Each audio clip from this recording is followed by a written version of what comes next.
주의 말씀이 오늘도 우리의 삶에 승리의 말씀이 되기를 축복합니다. 지혜의 왕이었던 이 솔로몬도 이제 사람이기 때문에 약 60세를 일기로 죽음을 맞이하게 됐다. 우리 어제 아침 마지막 부분에 40년의 왕정 생활을 끝내고 한 60세 정도의 일기를 통해서 인생을 마치게 되었습니다. 솔로몬이 그렇게 죽게 되자 그의 아들 르호보암이 왕이 되었다고 하는 것까지 어제 아침에 우리가 보았습니다.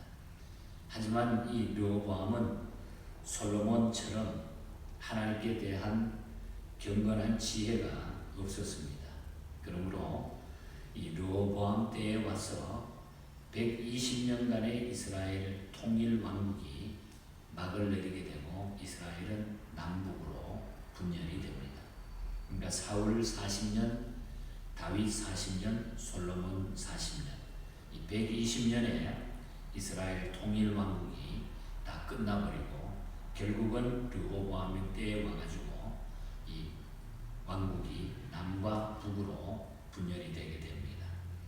왕국 분열의 원인이 무엇일까? 그래서 오늘 아침에는 이 분열 왕국이 시작되는 이 왕국 분열에 대한 주시는 깊은 교훈을 우리가 새기면서 말씀을 통하여 깊은 기도 제목을 얻을 수 있기를 바랍니다. 먼저 솔로몬 말년의 타락 때문에 결국은 나라가 분열되는 원인이 되었다는 것입니다. 1절에서 4절 사이는 그 말씀을 우리에게 전해줍니다. 아무리 지혜롭게 선할지라도 모든 사람을 만족시킬 수는 없는 것 같습니다. 아무리 우리가 능력이 있고 지혜가 있어도 모든 사람을 만족시킬 수는 없다는 거죠. 솔로몬은 그의 나라를 부유케 하고 발전시켰으며 그들을 행복하게 편안하게 만들기 위해 온갖 힘을 다 기울였습니다. 그러나 그가 세금과 또 사역을 부과시킴으로써 이스라엘 백성들에게 부담을 마지막에는 많이 주게 됩니다. 그러니까 어떠하든지 그 부귀 영화를 누리고 많은 것을 유지하기 위해서는 계속적으로 힘들다가 보니까 세금을 더 많이 거두게 되고 또 많은 사람들을 잡아다가 그 나라를 위해서 부역을 시키고 여러 가지 이런 일들을 함으로써 이 백성들에게는 불만이 계속해서 터져나오기 시작합니다.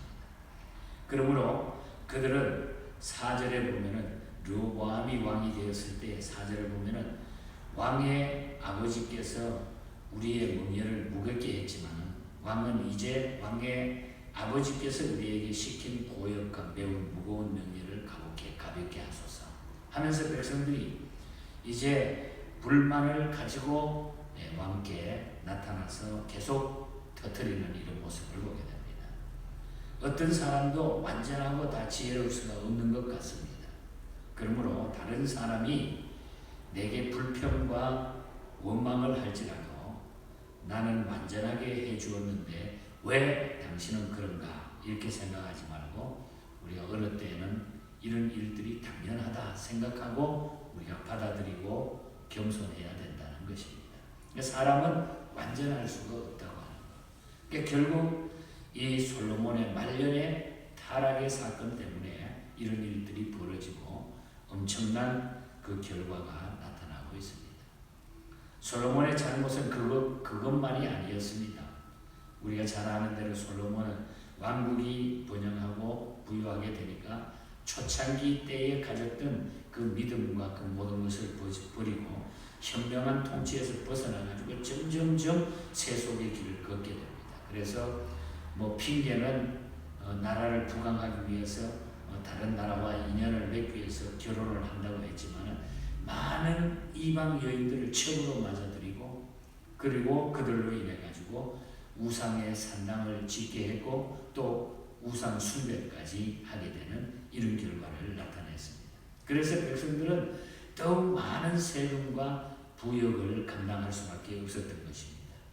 그러므로 하나님은 마침내 진노하셔가지고 나라를 찢어 나누겠다고 아히야 선지자를 통해 가지고 경고했습니다. 우리가 이미 열왕기 3 11장에서 그 말씀을 보았습니다. 아이야 선지자를 통해 가지고 내가 이 나라를 나누겠다. 선지자를 통해서 경고했습니다. 이제 그 하나님의 경고대로 솔로몬의 아들 르호보암 때에 이르러서 나라가 둘로 결국 나누어지고 말게 된다는 것입니다. 따라서 왕국 분열은 솔로몬의 타락에 대한 하나님의 심판이었다. 우리가 16절, 15절과 16절을 보면 분명히 알 수가 있어요. 솔로몬의 타락에 대한 하나님의 심판으로 이 분열 왕국이 됐다. 이처럼 죄와 타락의 신은 때가 이르면 반드시 분열과 갈등을 낳고 만다는 것을 깨닫고 우리는 죄와 죄의 타락을 우리는 항상 빨리 회개하고 이런 곳에서 떠나는 지혜로운 성도가 되어야 된다. 죄와 타락을 우리가 그대로 묻어두고 가지고 있으면 결국 우리는 분열되고 망해지는 심판의 역사가 나타납니다. 그래서 우리는 이럴 때 빨리 지혜롭게 하나님 앞에 내려놔야 된다 하는 사실을 말씀을 통해서 보게 됩니다. 그리고 이 분열 왕국의 원인은 르호보암의 교만 때문이었습니다. 르호보암도 바로 왕이 되자마자 교만한 왕으로 나타나죠. 솔로몬의 아들 르호보암은 온 이스라엘 왕으로 이제 대관식을 치르고자 세겜으로 올라가서 그때의 북쪽의 10지파들은 르호보암에게 부역과 세금의 경감을 요구합니다. 세금이 너무 많습니다. 지금 백성들이 너무 어려우니까 그거 좀 낮춰주고 그들의 말을 좀 들어줘야 됩니다. 북쪽의 10지파, 그러니까 베냐민 지파하고 이 유다 지파와 베냐민 지파를 제외한 10지파가 똘똘 뭉쳐가지고 계속적으로 이렇게 불만을 이야기를 합니다. 그래서 그걸 부역과 세금을 경감해달라 요구했습니다. 이 요구에 대해 가지고 나이든 신복들, 오늘 6절과 7절에 나타나죠. 나이든 신복들은 선한 말로 대답할 것을 충언을 해줘요. 잘 설명을 해가지고 그 이야기를 들어줬으면 좋겠습니다. 이렇게 경험으로 좋은 이야기를 해주는데, 그러나 더 강경하게 밀어붙이라고 하는 젊은 신복들의 말을 따르고 맙니다. 8절에서 11절에. 그래서 르호보암은 10절에 가서 뭐라 그럽니까? 내 새끼 손가락이 내 아버지의 허리보다 굵다 라고 하면서 더욱 강경한 뜻을 나타내버리고 말죠. 이것은 르호보암의 교만이었다는 것입니다. 르호보암의 교만이에요. 그 결과 나라는 둘로 분열되고 말았다는 것이죠. 많은 사람들이 온유한 마음을 가지지 못해서 결국은 불행을 자초할 때가 참으로 많다는 것입니다. 르호보암은 그가 비록 왕관을 썼을지라도 아버지보다 더 겸허한 마음으로 임해야 되는 것입니다. 하지만 저는 아버지에 미치지 못하는 인격을 가지고도 아버지보다 더 위험스럽게 한 것이 결국은 불행을 자초하게 된다. 잘 갖추지도 못한 사람이 더 교만해지니까 거기에 견딜 수가 없는 것이죠. 더 낮아져야 되는데. 이처럼 교만이 있는 곳에는 반드시 분열과 찢어짐의 비극이 나타나게 되어 있습니다. 오늘도 마찬가지입니다. 교만하게 되면 분열하게 되고 찢어지게 된다는 것. 이 아픔이 결국은 교만에서 나타나게 된다는 것을 우리는 알 수가 있습니다. 그러므로 오늘 우리 성도의 삶은 늘 겸손함에 힘써야 된다. 겸손하게 살아야 된다. 이것이 오늘 본문에서 저는 중요한 교훈입니다. 그 다음에 중요한 것, 오늘 본장에서 우리가 알 수 있는 것은 여로보암이 나타납니다. 르호보암이 왕이 되고 여로보암이 있는데, 이 여로보암은 느밧의 아들 여로보암이에요. 이 여로보암과 백성들, 10지파의 백성들이 똘똘 뭉쳐가지고 불만과 원망을 터뜨리는데, 이 여로보암과 백성의 불평과 원망 때문에 결국은 나라가 분열이 됐다. 르호보암도 잘못했지만 이 사람들도 결국 이 불평과 불만 때문에 이 나라가 분열이 됐다는 거죠.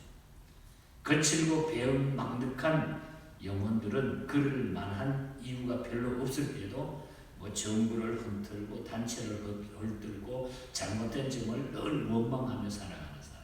늘 이렇게 사이드에서 원망하고 불평하고 그룹을 짓고 이런 사람들이 있다는 거죠. 분명 그들은 솔로몬 시대에 평화와 번영을 누렸던 그런 백성이에요. 그래가지고 이 솔로몬 때에 이 여로보암은 애굽으로 피신가 있었어요. 쫓아내버렸다. 솔로몬 왕이 하도 말 안 듣고 계속 불평불만하니까 그래서 이 여로보암은 애굽에 가 있다가 이제 돌아와가지고 그냥 그 불평 있는 사람들을 모아가지고 같이 불평불만을 터뜨리는 거죠. 평소 불평과 원망으로 인해 솔로몬에게 쫓겨났던 여로보암이 더욱 백성들을 선동했다고 하는 것. 결국 불평불만은 나라를 둘로 쪼개지게 하고 말았다고 하는 것. 결코 우리는 그래서 불평과 불만자가 되어서는 안 돼요.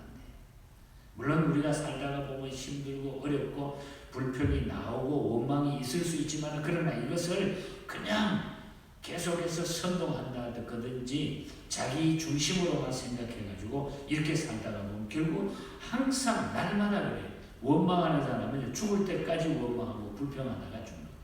가만히 보면 이게 어떤 사람들은 습관화되어 있는 사람들이 삶을 살면서 아주 무서운 일입니다.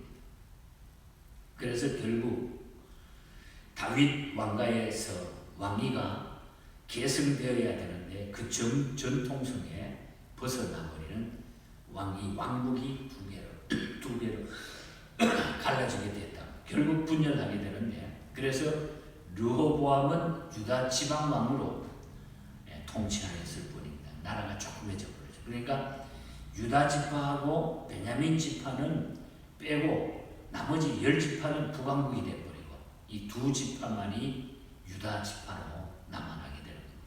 그래서 북왕국은 결국 여로보암이 첫 번째 왕이 되는 겁니다. 그래서 우리가 내일 아침에 우리가 분열된 왕국에서 다시 정통성이 나옵니다. 그러나 결국은 이 왕국의 정통성은 남유다를 통해 가지고 계속 뻗어나가요. 약해졌지만 두 지파를 통해서 이 남유다를 통해서 이스라엘의 역사가 계속됩니다.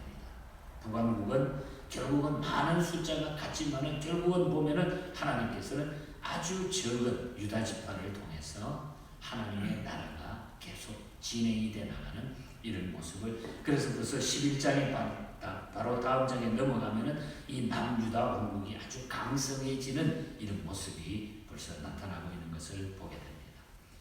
오늘 주시는 이 말씀은 우리가 교만하지 말아야 되고 원망 불평하지 말아야 되고 주신 하나님의 복을 우리가 놓치지 말아야 돼요.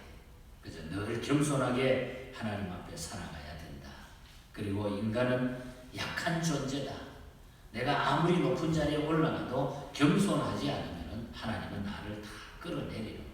그것 때문에 분열이 오고 파괴가 오고 심판이 온다고 하는 거예요. 그래서 우리는 하나님 외에 믿을 것이 없는 것입니다. 늘 하나님 앞에 겸손하게 주신 우리의 사명을 돌아보면서 겸손하게 엎드려 힘들 때도 주님 의지하고 좋을 때도 의지하고 이렇게 사는 것이 가장 마음 편하고 행복하다고 하는 것. 이 믿음으로 주어진 삶을 늘 승리하며 살 수 있는 저와 여러분이 되시기를 축복합니다. 하나님 아버지 감사합니다. 이렇게 교만 때문에 또한 인간의 약한 때문에 욕심 때문에 내 위치를 유지하기 위하여 나를 나타내기 때문에 우리는 분열되고 깨지고 상처 입고 아픔을 경험하는 이 사건들을 이스라엘 역사 가운데서 깊이 오늘 아침에 저희들이 발견했습니다. 오늘 이 말씀을 통해서 저희들에게도 이 삶의 큰 교훈이 되게 하시며 겸손하게 하나님 앞에 살아가는 저희들이 되게 하여 주시옵소서. 하나님 앞에 늘 연합하며 우리가 하나가 되며 또한 그래야 힘이 있고 능력이 있게 되오니 이 힘 있는 교회로서 부족하지 않도록 늘 함께하여 주시옵소서. 오늘 하루도 우리의 믿음 속에 승리케 해주시고 흩어져 있는 이 은혜 모든 가족들 일일이 기억하시고 말씀에 굳건히 서서 승리하는 한날 되게 하여 주시옵소서. 거룩하신 예수님 이름으로 기도하옵나이다.